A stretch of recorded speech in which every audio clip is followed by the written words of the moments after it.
satisfying was that to, escape some early trouble and then get through 6?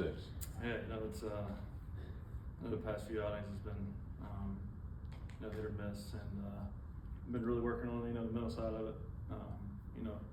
Thinking about those situations before they actually happen, and tonight I obviously wasn't expecting in the first inning, but I was just saying here it goes. Just need a double play here. It's okay if one scores. You have the best offense in the game, and thankfully I got out of it.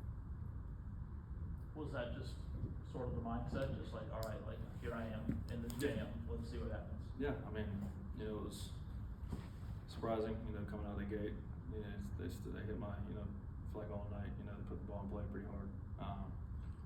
Selling out for the heater, or no, selling out for the slider, and I had to kind of, for like the last couple innings, I kind of made an adjustment and played it out. But yeah, it was since the last outing, my objective was to get deep in the game, and I feel like I would have loved another inning, but did what I did, and I'm happy with it.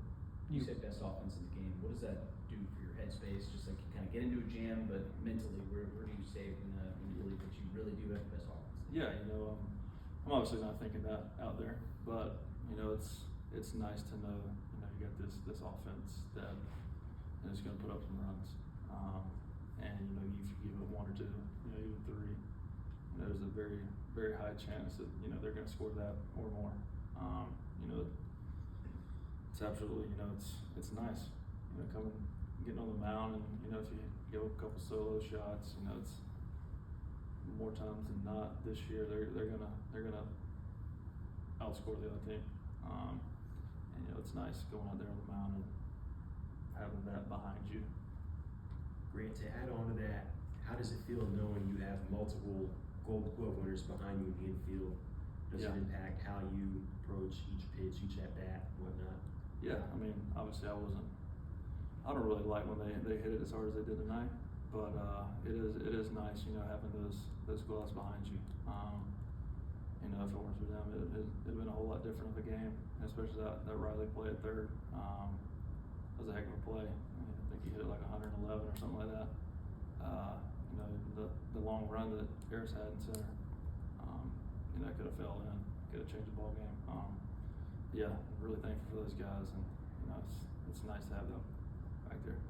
Despite the hard hit contact, you still only gave like 2 walks in the game. Like, how'd you feel command wise? Yeah, command wise felt good. Obviously had that walk in the first inning. Looking back at it, he's a big bat.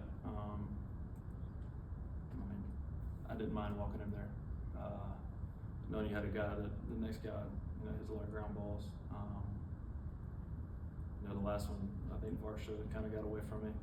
Mechanics got a little wild, but I was able to dial it back in the next guy. It's nice. Having not having that big inning that I've had in the past. Walking 1, 2, 3 guys in one inning, so it's nice. What's it like having Dubon in that clubhouse? Yeah, boy, the night was smashed. It's nice having him in there. He's a character, great teammate, great guy, and he just adds so much to the clubhouse. How about how crazy is it that he just keeps delivering with 2 outs or with runners on, scoring position, whatever? Yeah, I don't think anything gets to him. He's focused on one thing, and that's to drive the ball to the gaps. And it's really nice having that, and having him, come up big for us. So yeah, it's awesome for him and how he's producing this year. All right. Thanks, Grant. Thank you.